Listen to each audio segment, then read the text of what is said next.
Hey everybody, this is Chris DeFirio with Keys to the Shop. Welcome to another COVID-19 focused episode where we're talking about the impact of COVID-19 on the industry. And today we are going to be talking with John King of Walkie Talkie Coffee in Canton, Ohio. After a lot of planning, they found the perfect location, and after a successful Kickstarter campaign, they were able to get this open last year, and it's a very beautiful space focused on offering amazing coffees, serving their community. I love the name of their shop, and the building itself is really awesome too. It's really unique. This place was immediately a hit with the neighborhood, really took off, and in the first year it's open, we have now this crisis, which forced them to, they haven't even gotten through a full year, and this crisis hits and they have to pivot quickly. So they haven't had that much time in their new space, but the spirit with which they're conducting their business now is the same spirit with which they were conducting themselves before. And that's with great hospitality, a good nature, and just a real passion for the people that they serve and that they work with. And John is going to be walking us through how this kind of transpired for their company, where they're at right now, how they've pivoted in the midst of this, and what their plans are as they move through this time. It's great to get an inside look on what's going on here in this company, especially that this happened within their first year of business. It's a hardship that nobody wants, but I think that from what I've seen and from this conversation, it's obvious they're handling it with a lot of grace. And so here now is my conversation with a co-owner of Walkie Talkie Coffee, Canton, Ohio, John King. All right, John, welcome to Keys to the Shop. Pleasure to talk to you today. Thanks, Chris. It's a pleasure for me as well. This conversation, we're going to get into your experience with how things are going amidst this crisis. And I don't know if any other picture could be painted better than what we were talking about before we started recording, that, you're in your cafe right now and it's like you have half a hopper of coffee left in the entire cafe. Yeah, man, it's Wow. like a heavy time. And I feel like the circumstances just line up with all of our emotions right now. Like literally everybody. I don't know how to describe it. It's been like surreal, I guess. So I think a good place to kind of get some context is you are about to, or you are a year old, right? Yeah, we soft opened in the beginning of April. So where are we at? It's almost a year. Yeah. Yeah. Well, happy anniversary. Thank you. Yeah, it's a huge accomplishment to make it a year. And also I feel so bad for you all having to like walk right in to our industry's most severe trial. At least that's what it feels like right now. I'm pretty sure no one's going to argue against that, at least not at the moment.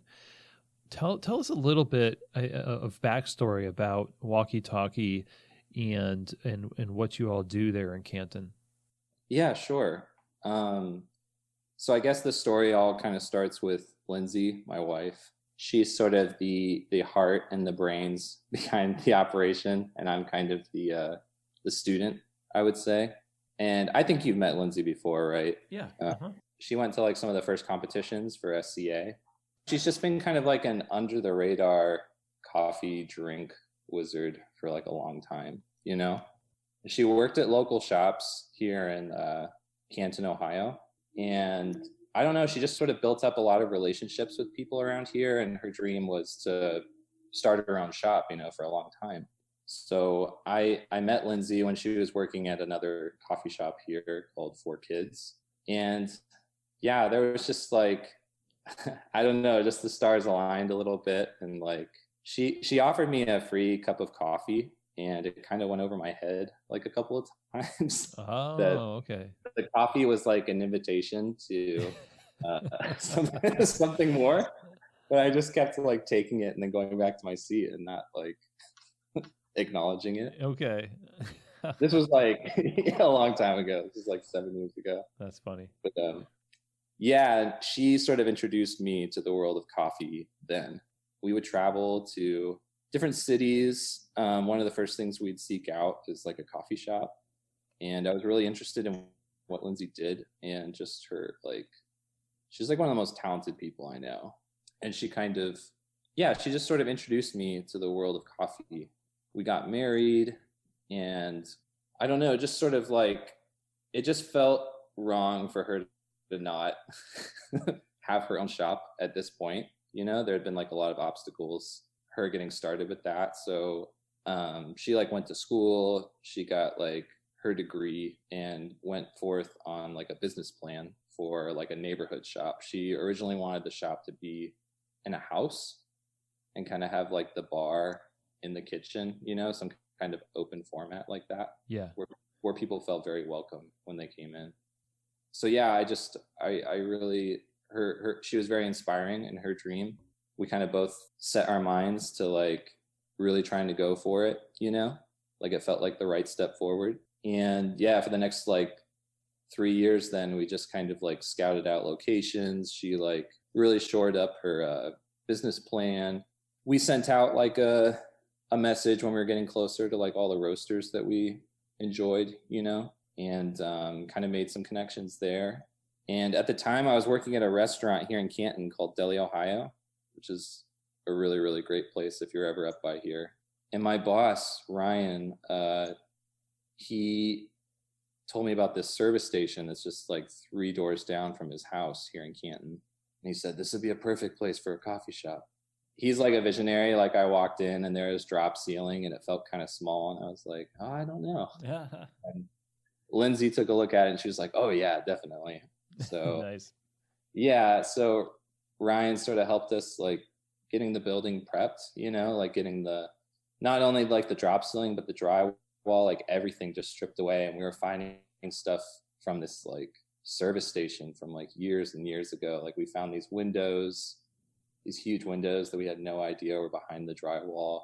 Found another garage door behind drywall.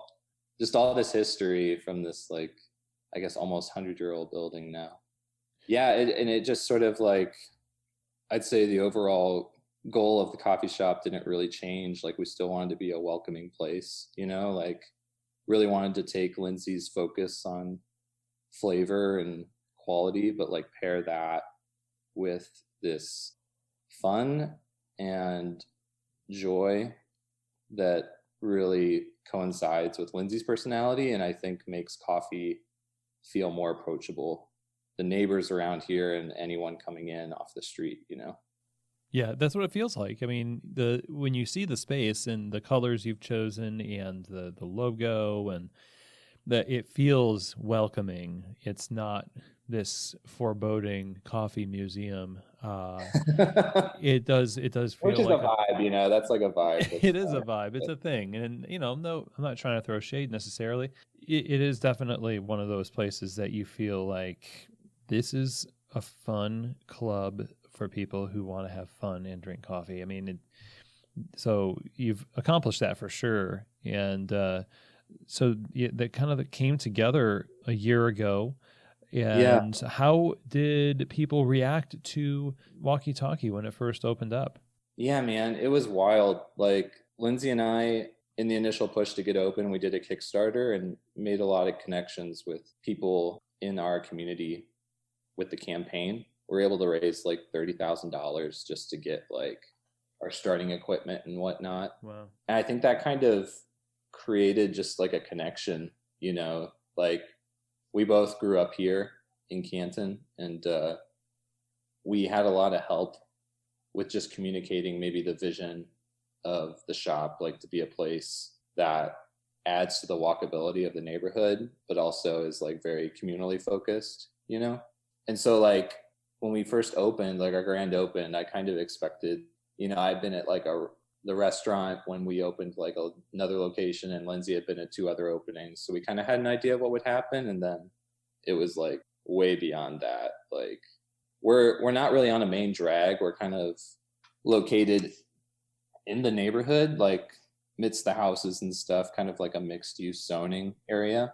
But we had, I feel like 200 tickets or something like that on the first day, like wow. The grand open, which was, it was crazy, man. There was like 5 of us on bar, like just trying to keep up. But like there was like a real excitement. I would say the people that came were just really happy to see each other, you know, we're able to like provide a place for neighbors to get to meet each other for the first time. Like one of the coolest conversations I heard in there that day was somebody was like, "Hey, wait, you live around here?" And the guy's like, "Yeah, I just live like down the street right there." He's like, "Oh, I live over there."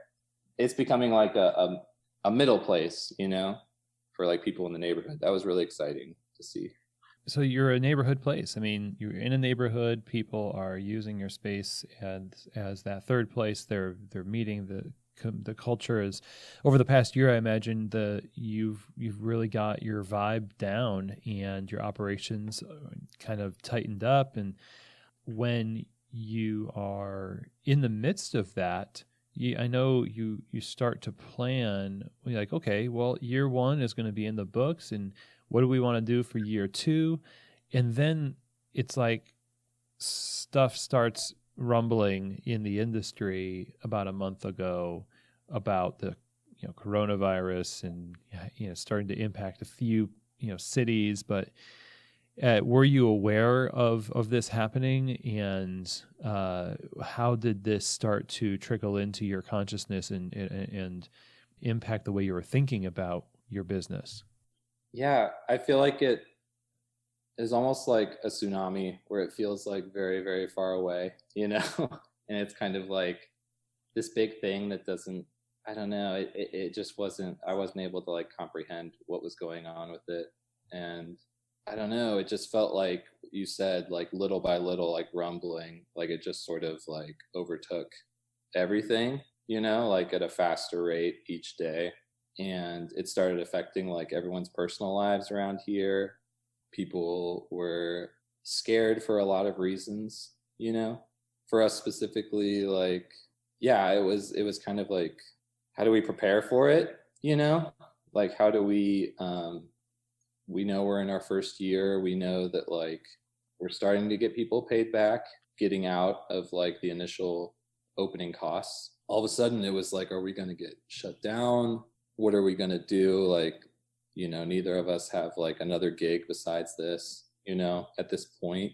We have 3 kids. How do we handle this seriously? You know, like it got more serious each day. Yeah, that's a lot of pressure, and not knowing how that's going to really play out.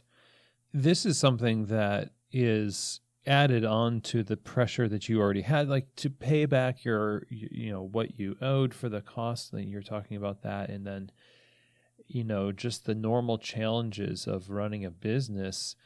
When you see this coming, when you hear it coming, what were the first actions that you took, and how did this really impact how you spent your time? Because you're definitely still needing to run the business the way it's always been run, but now there's this added unknown that you've got to prepare for somehow. I feel like we were just reacting in the beginning, to whatever new thing in the news was happening. Like if our governor went on TV and was closing something or announcing a new level of shutdown, then we were trying to figure out, like my first thought would be, oh man, I have like 6 cases of milk in the fridge. Like, is that all just, you know what I mean? Like my brain would instantly go to like the stuff that would go bad, but then like also our staff, like it was like, oh man, are we going to be able to like, take care of everybody and like keep the doors open?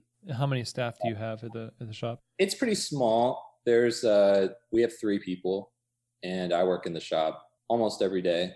Originally the plan was to have Lindsey work as well so that she can do what she does best. But we found out like right before we started the Kickstarter that we were going to have a baby. So oh wow, we had our daughter 2 months before the shop opened. So she used to just kind of hang out on bar, like in her car seat for like the summer, like because we didn't really have anywhere to take her. And then when she got too old for that, like Lindsay's like, here's the keys, you get to drive. And I was like, oh no, because I'm like a coffee rookie. I enjoy it a lot, but like being a barista and stuff like that, like that's just been, this last year has been my level of experience with it. Lindsay's a really good trainer. So. Okay. Yeah. So you're not only dealing with this, you're dealing with this as a new coffee person and a new business. Yeah. what kind of the first thing that you're thinking about is the stock, the inventory, and what were the first actions that you took in terms of changing the way you actually did business to prepare for this? I feel like it was little decisions, that were kind of, I don't know, like micro decisions. Like, what's a good example? Like we had to abandon like our dishware, you know what I mean?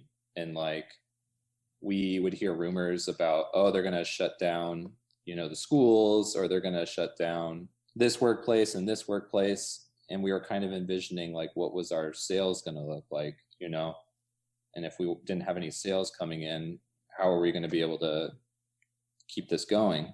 And do you lease your space, or do you own the space now? Yeah, Ryan, my old boss who helped us get open, his company owns the building. Okay. So he's been like super understanding and supportive like during this time. So that's really like gotten the edge off of that. And we have been just sort of like engulfed in all these like new things that are happening each day with, the spread of the virus. Like we had to kind of have conversations with our employees, like trying to figure out the conversation was not easy, but it was sort of like, what's best for you? What's best for us right now, on an individual level, because they're like, we basically hired our friends, like really talented people in the community. They were getting trained just like I was, at the same time. And they've really kind of become like the bedrock of what this shop is about, just with their attitude and with their skills now.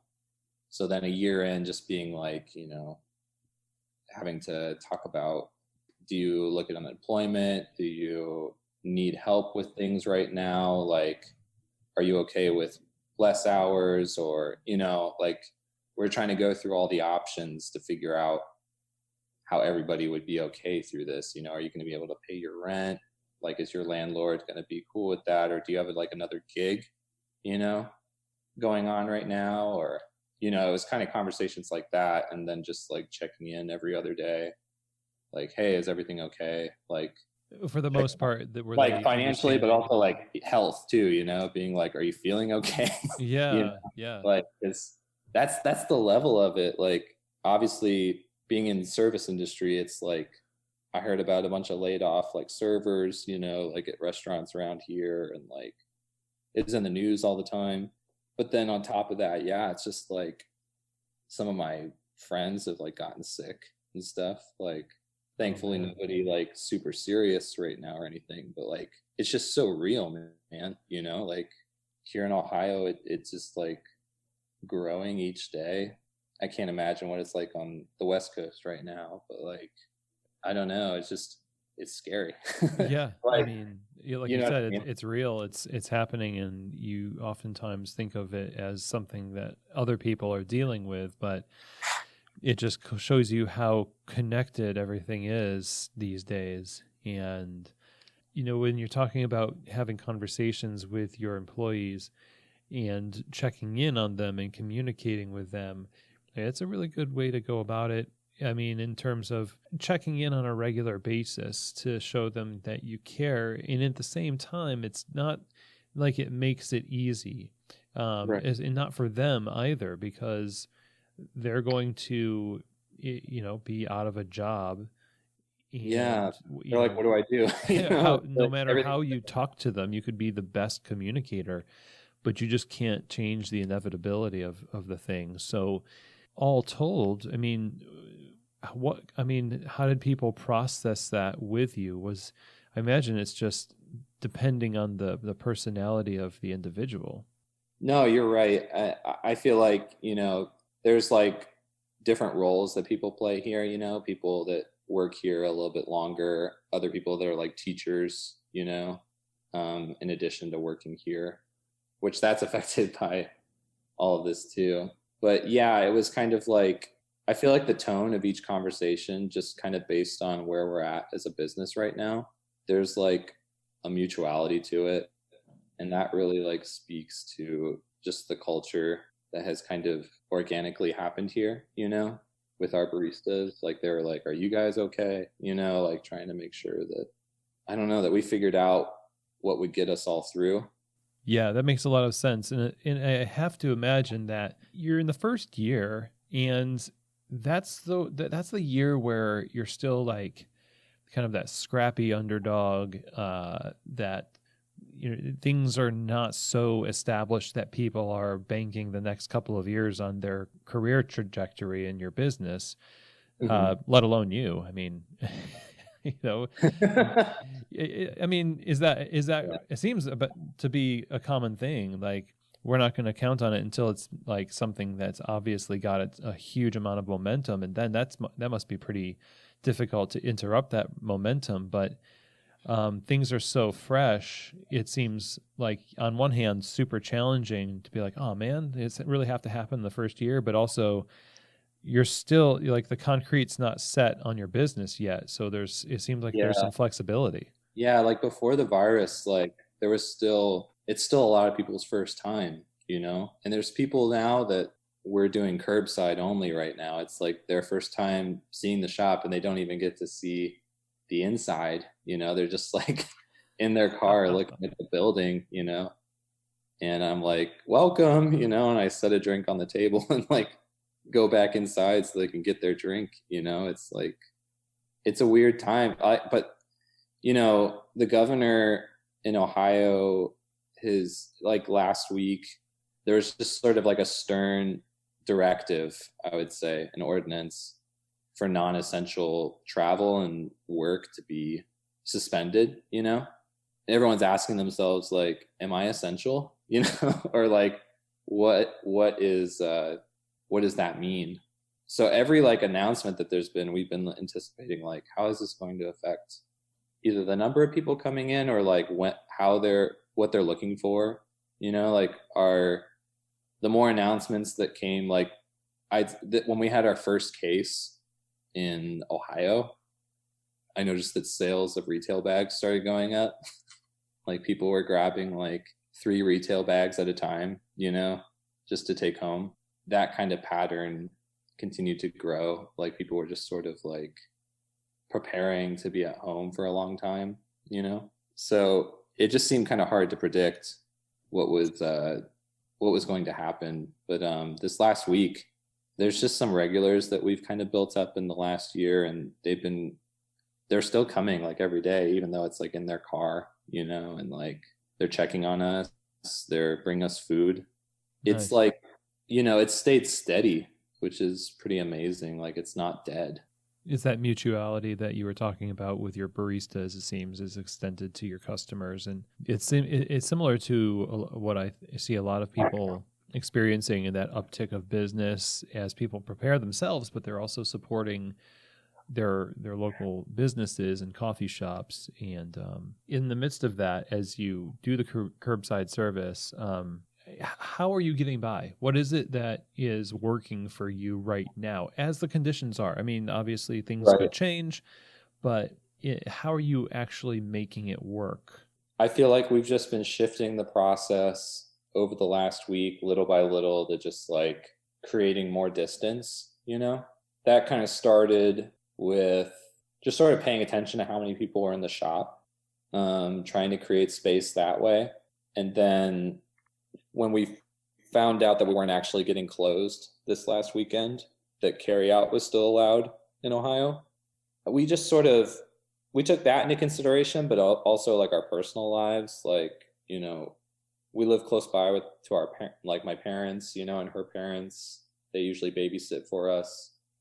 I'm not sure when this is going to come out, but like we recently found out that we're going to have another baby. Oh, congrats. Oh, thank you.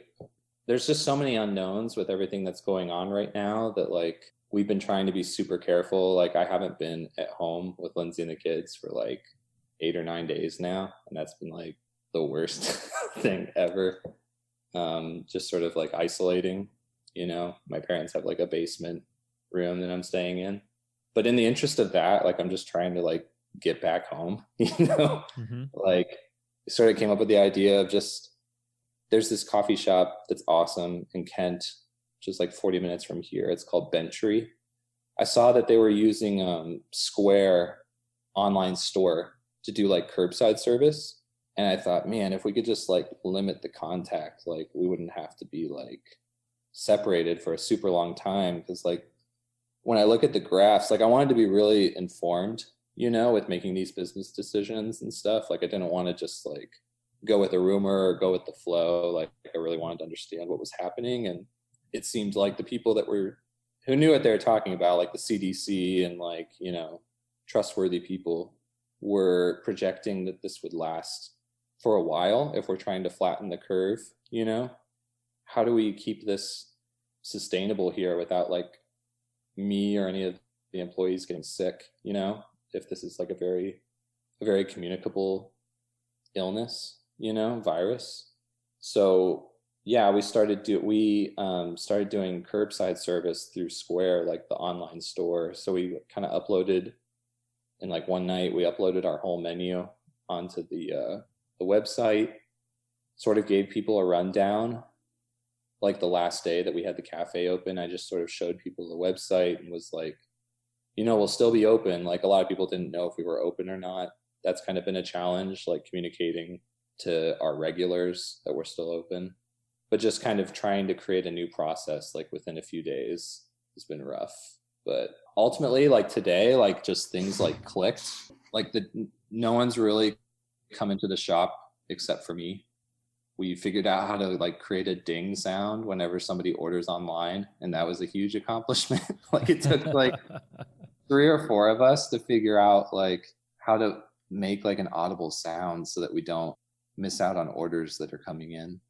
Right. I mean, it's all kind of by the seat of your pants right now, right? Yeah, it's been wild. And like, honestly, like just been getting feedback in real time too. Like someone's like, hey, you should put like decaf on all of the drink, like as an option for people. Or, I had trouble with this. There was like an RN today that pulled up and she was like, if you put like a table, like you wouldn't have to hand me the drink. And I was like, oh, you're right. So like, like put a table outside. It kind of confused some people, but I would just put, point to them, point to their drink on the table, and then just go inside and make more drinks, Yeah. So my friend Nate from Michigan, he sort of came up with the idea of us asking for their car on the online store. Like whenever they order something, one of the questions is the color of their car. We kind of use that as an identifier with the drink. Yeah, we just try to, orders started coming in the last few days, and it's been like, sales have been lower for sure, but it's still been steady, Great. So I feel like as long as we feel safe being open, or this process feels safe, or we're allowed to even be open, like this will work out for us, like it sucks that this is in year 1, but it also, like, 2 things we have going for us is that this is in Canton, like not only our hometown, but a place that's like really excited and supportive of coffee and small business.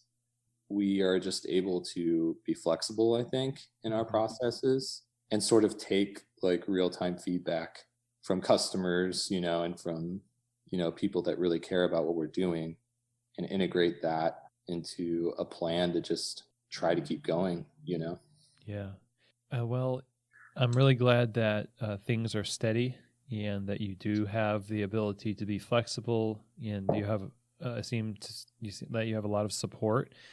My final question to you is, what would you say to other owners who are dealing with this right now from your experience? How would you encourage them, or kind of advise them to continue on from what you've seen working in your own business? So I mean, being a new business, it's like, I heard that like even our Roaster Heart had to like shut down their cafes, which had to be like a really, really tough decision. And I think it's really amazing across the country just seeing like these efforts to support baristas who are out of work, thinking of creative ways to do that, like virtual tip jars. We'd even talked, like from my background, trying to make like an album that would, like all the proceeds of that would go towards service industry workers here, localized here, that are out of work. because music's like a really cool thing that you can work on at home yourself, but it can be passed around, We kind of thought that would be a cool thing to do if we got shut down. Yeah, I would just say to the owners, like, you're an amazing industry and it's a real honor to like get to join in with you and like learn more. I would say if any experience I have, it's just life experience. It's just like, I just turned 30 last year. So kind of looking at life, just what I've learned so far, it's not a lot. I would say just kind of taking a second to, if you're like frustrated about something or you feel like the decisions you're making are hard. I've like talked to restaurant owners that it's just like, God, what am I going to do? It's like a very frank conversation. Like, the whole industry is just getting hit really hard. Like, some restaurants are not going to survive this, I would say in those moments, just to sort of search within yourself, like the humility to like ask people for feedback and for help, like that's helped us through some hard times even before this virus, was like kind of telling people what's going on, like trying to be transparent with the issues that we're facing and realizing that this issue that we're going through right now is a very relatable thing and that there's not really any shame, I think, in the just hard decisions. The hard decisions that we have to make are kind of like what our projections are right now with everything being so messed up.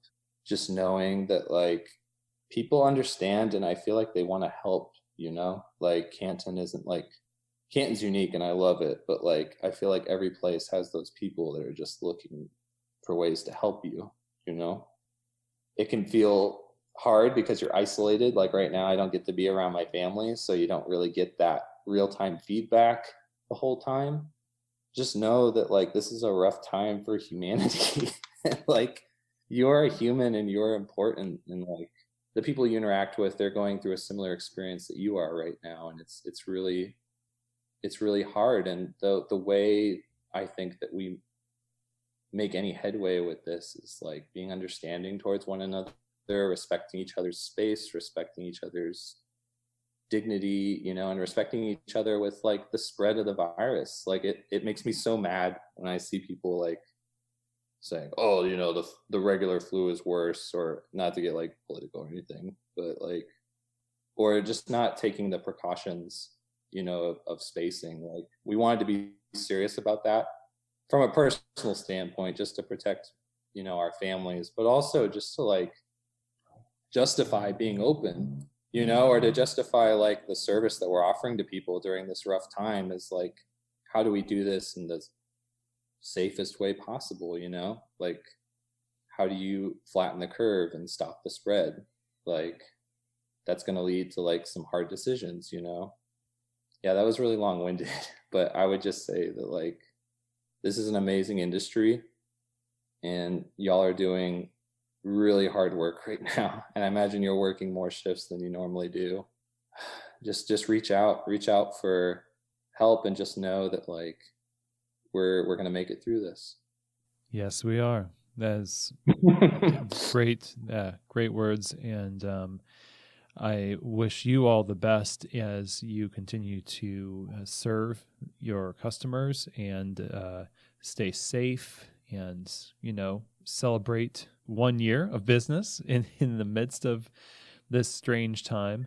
It seems like, it has not stopped the spirit of people wanting to support one another, and certainly hasn't impacted your all's desire to serve your customers and your community. So I thank you for that. And where can we learn more information about Walkie Talkie? Yeah, if you need coffee and you're in Ohio right now, we have the curbside menu on our website, which is just walkietalkie.coffee. But we've done some videos and stuff like in the summer. It was like a lot of fun, just sort of documenting kind of what it's like to be a new shop. Mm-hmm. Those are on YouTube. We have a YouTube channel. I believe it's Walkie Talkie Coffee. And we're on social media, Instagram, Facebook.